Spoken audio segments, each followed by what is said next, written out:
Salut à toi, bienvenue dans cette humble vidéo. Aujourd'hui, comme pour les autres fois, on se retrouve pour une vidéo de concept art ou de character design comme tu veux. Et c'est l'épisode numéro 7. On approche tranquillement de la fin, les prochains seront très sympathiques aussi. Du coup, on commence tout de suite avec le premier point que je voulais aborder, donc le design très rapidement. Très rapidement parce qu'il est pas très intéressant pour te dire la vérité en fait. Le principe est très simple, c'est un arbre humanoïde qui est donc un healer, donc qui va soigner ses alliés. Et c'est tout.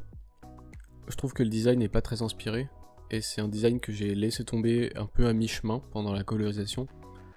C'est-à-dire que je trouve le... Pour faire simple, je trouve l'idée... L'idée elle est pas ouf en soi de un arbre qui est healer, d'ailleurs je sais même pas comment il heal, je me suis même pas posé la question. Enfin je me suis posé la question mais j'ai juste pas trouvé de solution, du coup on va dire que c'est par la magie, on s'en fout, enfin j'ai mis des cendres un peu qui tombent du haut de ses branches. Mais c'est pas le plus important de toute façon. Donc oui, le fait est que le design n'est pas très inspiré, en tout cas l'idée de base, mais je pense quand même avoir bien réussi à le mettre en image on va dire, genre les branches d'arbres que j'ai vraiment apprécié faire et que je trouve qu'ils rendent très bien. Surtout sur papier ça rendait vachement bien et j'étais plutôt content de la forme du dessin plus que du fond en fait, vu que c'est assez simple. Quand je suis passé aux couleurs, je voulais aussi faire comme si c'était un arbre brûlé, vu que à la base c'est des méchants de jeux vidéo, mes persos que je crée. Et je sais pas, je devrais peut-être faire une version où il est vraiment brûlé, que là il y a légèrement, enfin sa couleur de peau, enfin même pas de peau, de sa couleur d'écorce, on va dire, qui tend légèrement vers du marron sombre vers le haut de ses branches, et du marron clair ou du beige quasiment, vers le bas de son corps. Et voilà, c'est tout. Et à la base, je voulais vraiment faire un truc, genre c'est un arbre brûlé, corrompu ou quelque chose comme ça, et je sais pas pourquoi, pendant la colorisation, pardon, je l'ai pas fait. Ou alors j'ai essayé et ça a pas marché. Mais du coup, je vais peut-être essayer de faire vite fait 2-3 modifications de couleur pour voir si ça peut mieux rendre en couleur, ça serait sympathique. Aussi, j'anticipe déjà les gens qui vont me dire il ressemble à Groot, ou il ressemble à des gens dans Le Seigneur des Anneaux dont je ne connais pas le nom. Oui, on me l'a dit, merci, oui ça y ressemble, c'est un design qui a été pris et repris, donc c'est pas très original, et voilà, c'est tout. Après j'ai essayé de pas m'inspirer, ou de pas recopier, mais après je pense que je suis inconsciemment dirigé ou... pas manipulé mais inspiré par ce que j'ai vu précédemment, donc bien sûr que ça vient sûrement de là, de Groot ou de Groover dans Paladin par exemple. Voilà pour le design. De quoi je voulais te parler ensuite? Ah oui, j'ai enfin commencé à poster ces designs sur Instagram, enfin les versions papier, que j'avais fait il y a de cela un certain temps quand même. Vu que j'ai fini il y a peu les versions au propre, j'ai commencé que maintenant à poster les designs sur Instagram. Les 5 premiers designs ont été bien reçus, genre un nombre de likes habituel, tu vois, les gens ont trouvé ça cool, un peu différent d'habitude. Et puis j'ai posté le dessin de la dernière vidéo, donc j'en parlais pas dans la dernière vidéo parce que j'étais tout simplement pas au courant de... Enfin, quand je l'ai tourné, c'était pas encore arrivé le truc qui est arrivé, enfin je dis comme s'il était arrivé un truc extraordinaire, mais il est arrivé un truc plutôt sympa donc, au dernier perso, donc le perso de la vidéo précédente, le gros mec avec des armures et une forme un peu fantomatique. Il se trouve qu'il a dépassé le nombre de likes que j'ai habituellement, mais ça encore ça va, et surtout qu'il a eu genre 3500 likes en une soirée. Donc il a battu mon record que j'avais de tout le temps sur mon compte en quelques heures en gros. Et après je suis allé me coucher, donc je me disais ouais jusqu'où est-ce qu'il va aller. Et à cette heure il est à 14 600 likes ou un truc comme ça. Donc c'est le score le plus gros que j'ai eu sur mon compte Instagram ou même ma chaîne YouTube. Et c'est insane. Il y a genre 99% des gens qui ont vu ce dessin qui n'étaient pas abonnés à moi. Donc ils sont venus par les hashtags ou par Explorer. Et voilà, alors que je trouvais que c'était un design plutôt bof, enfin normal, moyen, tu vois. Et bah il se trouve que les gens ont l'air d'avoir bien apprécié, donc tant mieux. Hein. Et du coup, grâce à ce coup de boost venu de je ne sais où en fait, je sais même pas pourquoi il a eu plus de likes que les autres. Peut-être que chaque personne individuellement l'a trouvé meilleur, il a liké, et voilà, je sais pas. En tout cas, grâce à ça, les dessins qui ont suivi après en ont bénéficié, du coup jusqu'à la fin de la série. Donc ce personnage a eu 3000 likes, je crois. Après, le mauvais côté, c'est que comparé à l'autre qui a eu 13 000 likes, genre je trouve ça petit limite, ou genre, ouais, normal.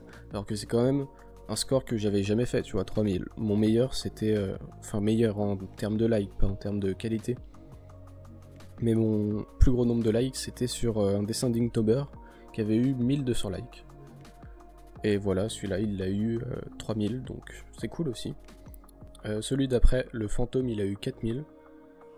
Et celui d'encore après, l'alien bizarre, il a eu 4000 aussi, donc voilà, c'est sympathique, c'est très cool. Et bah content que mes dessins plaisent, tu vois, c'est cool. Donc j'ai bien fait de poster régulièrement sur Instagram, ça commence peut-être à porter ses fruits. On verra jusqu'où ça va, si ça continue, si... Parce que là actuellement il y a un fort engouement, genre les personnes vraiment aiment bien et like beaucoup les dessins. Donc, je suis là genre waouh merci, tu vois. Et ma réaction quand j'ai vu les 13 000 likes, tu vois, c'était pas genre... Il y en a ils deviennent fous quand ils voient qu'ils ont plein de likes. Ou il y en a qui, je sais pas, qui le prennent mal ou je sais pas quoi. Moi j'étais juste là en mode ah d'accord. Voilà. Et du coup c'est un truc vachement cool aussi. Un truc que j'ai réalisé depuis que je poste mes dessins en légèrement différé sur Instagram. Genre en gros, je poste quasi tous les jours sur Instagram. Et je dessine tous les jours, enfin même plus. Enfin on peut pas dessiner plus que tous les jours, mais je dessine beaucoup, tu vois. Et ce qui est bien c'est que bah, par exemple, l'exemple parfait avec cette série, c'est que je l'ai fait en janvier, et que là on est en mars, et j'ai pas encore posté les designs finaux. Bon là il y a énormément de temps de retard, mais parce que j'ai pris du temps à faire les derniers designs et à faire les persos que je trouvais moches à la base.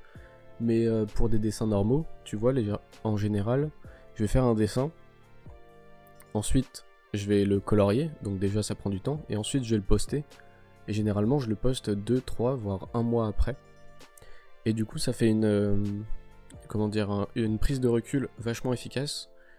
Par exemple si j'avais posté le dessin du gros mec et qu'il avait eu 13 000 likes comme il a eu, ou 14 000, j'aurais eu, tu vois, une pression pour faire le suivant aussi bien que celui-là.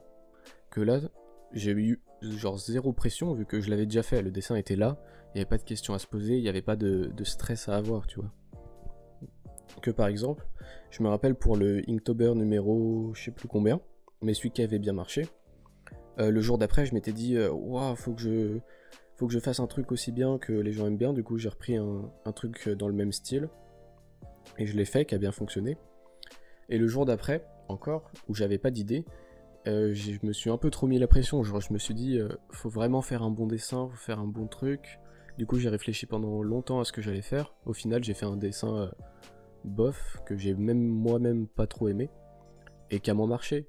Et c'est pour ça je pense que mettre de la pression, bah c'est le problème un peu des youtubeurs ou même des artistes qui font des trucs qui ont un succès retentissant. Enfin je dis pas que moi ça a un succès retentissant, mais tu vois, après t'as le truc de faire mieux. Et bah moi c'est pas une question qui se pose vu que j'ai déjà plein de dessins en stock. Enfin plein de dessins, un nombre assez conséquent vu que je dessine beaucoup. J'ai des dessins en stock que je peux sortir tranquille. Et là je suis en différé en fait. Donc ça me fait plaisir, mais ça me touche pas directement en mode waouh j'ai 12 000 likes, il faut faire des bons dessins, tu vois. Du coup voilà, c'est un petit conseil que je te donne si jamais tu veux poster des dessins sur internet. Enfin c'est un bon truc pour pas avoir la pression de je dois faire un dessin aujourd'hui pour le poster aujourd'hui parce que sinon j'ai rien à poster. Tu vois, c'est un truc qui peut être aussi néfaste. Et de toute façon se mettre la pression en général c'est néfaste. Il peut y avoir du bon stress ou des bonnes choses, mais ça dépend de comment on le prend, quoi. Et du coup, bah, c'est vachement efficace parce que là, j'ai pas... genre le dessin que j'ai fait aujourd'hui, je sais que j'ai le temps de le colorier, je sais que je vais le poster dans plus longtemps, et on verra s'il marche, tu vois. Et il n'y a pas de pression de temps de je dois le poster parce que sinon j'ai rien à poster. C'est le meilleur moyen soit d'aller trop vite et de gâcher un bon dessin, soit de pas faire de dessin du tout parce que t'as peur de faire un truc mauvais. Alors qu'en fait tu peux pas faire des trucs bien sans faire de trucs mauvais. Il y a des moments faut savoir se dire ok, genre le moment de bonne créativité est passé, maintenant je vais faire des trucs un peu pourris dans mon cahier pendant un jour. En général ça dure un jour ou deux. Après une série de bons dessins finis, ça dure un jour ou deux, où par contre je suis genre pas très motivé et tout, et je fais des dessins un peu nuls dans mon cahier, crayonnés vite fait, et puis après ça repart quoi. Donc voilà, c'est mon conseil de vie, je pense que ça peut s'appliquer à tout, mais en général pas se mettre la pression, et tranquille, on a le temps, on prend de l'avance, on postera, on verra ce qui se passe. Et voilà quoi, c'est tout. Est-ce que c'est tout pour cette vidéo? Ouais, puis c'est une vidéo que j'ai refaite aussi. 2 fois celle-là. Enfin, je l'ai pas refaite, enfin j'ai enregistré ma voix. Ça c'est la 3e fois que j'enregistre ma voix parce que la première fois, je savais pas trop quoi raconter, j'avais rien à dire du coup. C'était vachement chiant même pour moi. Et donc sortir une vidéo qui est chiante pour moi, il y a des chances qu'elle soit chiante pour vous encore plus. Quoique non, un peu moins, mais pour moi c'est chiant vu que je l'écoute plein de fois. Mais ça reste quand même chiant, donc je l'ai pas sorti. J'en ai enregistré une autre où j'avais rien d'autre à dire, sauf que j'ai arrêté de divaguer comme une merde. Et j'ai juste coupé le micro au bout d'un moment, genre je me suis dit allez c'est bon on arrête. Et j'ai même pas réécouté parce que je sais que c'est pas intéressant ce que je disais là-bas. Et du coup voilà, là je t'ai parlé un peu du design, je t'ai parlé de ce qui se passe sur Instagram, et c'est toujours en rapport avec ce dessin. Du coup, j'espère que ça t'a intéressé. Et puis voilà, on se dit à la prochaine. Tu connais la chanson, tu peux liker, faire tout ce que tu veux, partager à ta grand-mère. Et t'abonner. Et voilà, tu es libre. Donc à la prochaine, salut!